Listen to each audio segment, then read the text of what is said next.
Tyler, the Creator, is one of those rappers that, amidst all the controversy, still sees his albums get positive reviews. Originally from Odd Future Wolfgang, Tyler, the Creator, and everybody else in that group would end up going solo around 2009-ish, with Tyler kind of being one of the couple that popped off. And he technically has 6 studio albums out, but we're gonna have 7 albums that we're gonna be ranking because, well, I'll get to why it's 7 instead of 6 in a minute, but I want to go through each of his projects, rank them from worst to best in my opinion. So just remember that my list is going to differ from yours. I might like some of his albums more than others, whereas you might feel the opposite way. But without further ado, let's get it started with what I think is his worst project.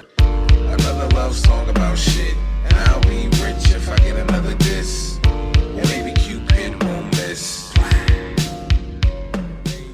So here's the technicality. His mixtape in 2009 called Bastard. I put this on the list because, well, Tyler, the Creator, likes to call it his debut album, and with Bastard you can definitely tell there's some growing pains in this record. Tyler's trying to figure out who he is musically, and it's just kind of jumbled and all over the place. There's some of like the shock value stuff that just kind of gets old after a while, even though I do like the mix of more industrial hip-hop and R&B kind of mixed together, but it's just too much of a try-hard mixtape, and I think he's kind of understood that over the years. Like, this Tyler can be okay to an extent, but I don't know if we want it all the time. There's only so much you can take of him saying this and doing this and playing this character and all that stuff. It's just kind of jumbled up.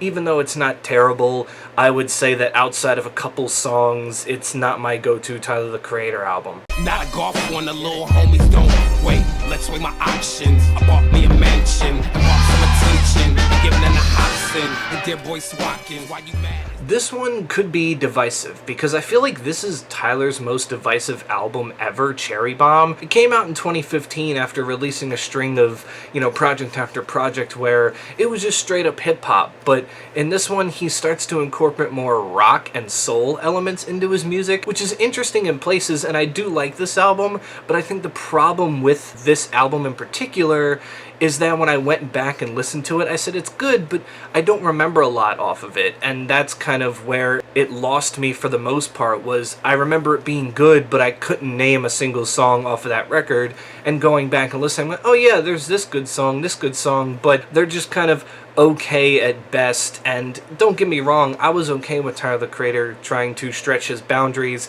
and see what he can do, see what he can get away with, but Cherry Bomb is divisive for a reason that it's just kind of not necessarily jumbled like Bastard was, but when you go back to it, you just kind of forget about a lot of it, and that's not a good trait to have. I'm a fucking walking paradox. No, I'm not. Threesomes with a fucking triceratops. Repped hard, rapping as I'm mocking deaf rock stars, wearing synthetic wigs made of anwars.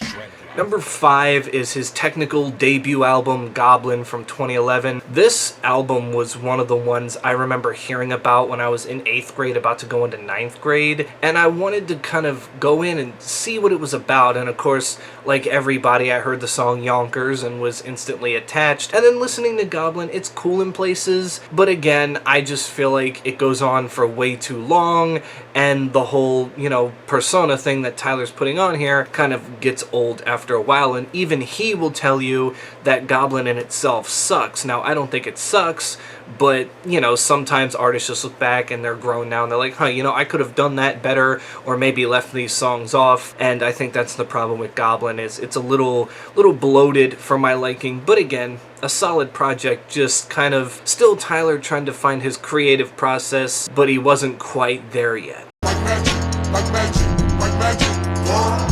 Magic, magic, magic. Like magic, like magic, like magic.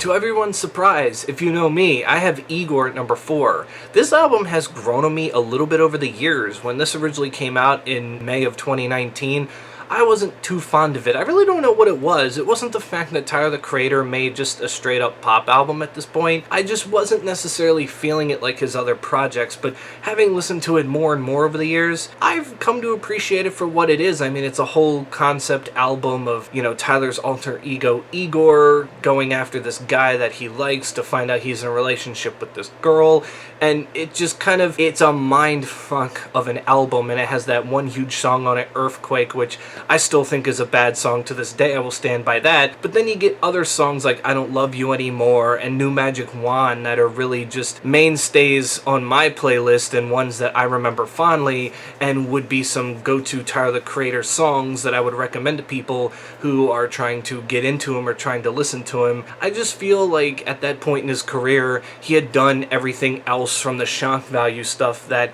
it was time for him to reinvent the wheel a little bit, and he did a solid job with Igor, won him a Grammy, and to this day people would say it's the best Tyler the Creator album, which again I don't agree with, but I can definitely tell you now, listening more and more to it, it's fine. She could rob my face, I don't want nothing in return, except for some her time and all her love, that's my concern. I'm trying to buy my neighbor house and turn it to a y'all. If you don't know my... Number 3 is his most recent release, 2021's Call Me If You Get Lost. I am also including the Estate Sale Deluxe Edition. This one is a nice listen all the way through. It kind of gives you a lot of what Tyler the Creator was known for early on, more of the softer beat type of stuff with not necessarily anything shock value-wise to talk about, but it's a return to hip-hop after Igor was kind of like that left turn into something else. And I would say that the Estate Sale kind of carries the regular album a little bit more, but nonetheless, the album overall is a nice listen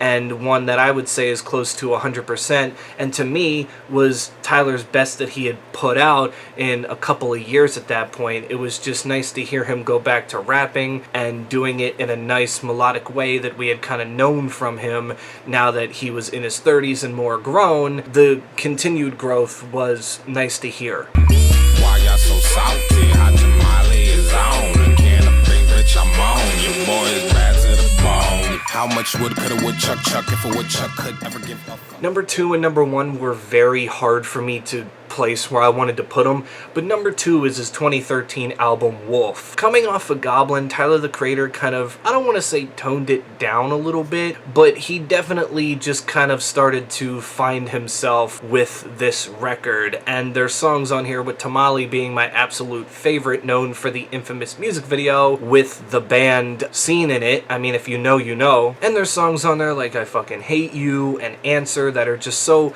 personal, and I feel like Tyler the Creator before that had never gotten personal like that before, especially on the song Answer, which is about his dad who was a deadbeat, saying, look, I hate that man, I will never love that man, but if I were to call him one day, I'd hope he'd answer, just because I want him to answer some questions. I want to, see why he wasn't there for me in the time of need when I was a kid. It's just nice, it's heartwarming, and it kind of started to show Tyler's pop side as it got a little bit more poppier as well, and I think fans started to appreciate it a little bit more, and some would say that Wolf might be his best piece of work that he's put out rap-wise. Yo, who that boy? Who him is? Him that nigga, I swear. Stand out guy, him don't need no chair. Well, where the fuck him at? Cause nigga, I'm right here. But his one album that just does it for me is 2017's Flower Boy. 2017 was a strong year in music for me. There was a lot I enjoyed, and this one included. I mean, after Cherry Bomb, I was kind of like, okay, what's he gonna do now with this release? Is he gonna, go back to what he was known to do, or is it going to be something else? And I think Flower Boy, to me, is the most Tyler the Creator album. It's the closest thing to the old sound that we're gonna get, because there's songs like Who Dat Boy that give off that creepy horrorcore shock aesthetic atmosphere that Tyler had been known for over the years, while giving you more of the pop side, like on the song See You Again and other songs on here. This is Tyler finally getting his creative ideas, bringing them together, and creating one perfect album, one that I don't think he's ever gonna really be able to touch, even though people would say that Igor is probably better than this one. Flower Boy to me is like the magnum opus of Tyler the Creator records when we're talking about likability, and just the amount of songs that I go back to on this record is way more than his other releases that he has. It just always from first listen has stuck with me, and 7 years later, I still love it. So yeah, there you go. That is it for me ranking every Tyler, the Creator album ever, including Bastard, his mixtape, which he sees as his debut record. You can tell me in the comments below, how would you rate these albums? 7 being the worst, 1 being the best? Because again, I can assure you, your list is going to differ from mine, and that's okay. Everybody just has their certain taste, and their certain opinions, and there are no right or wrong answers. But that's it for me. Stay safe out there, and until then, I will catch you all in the next one.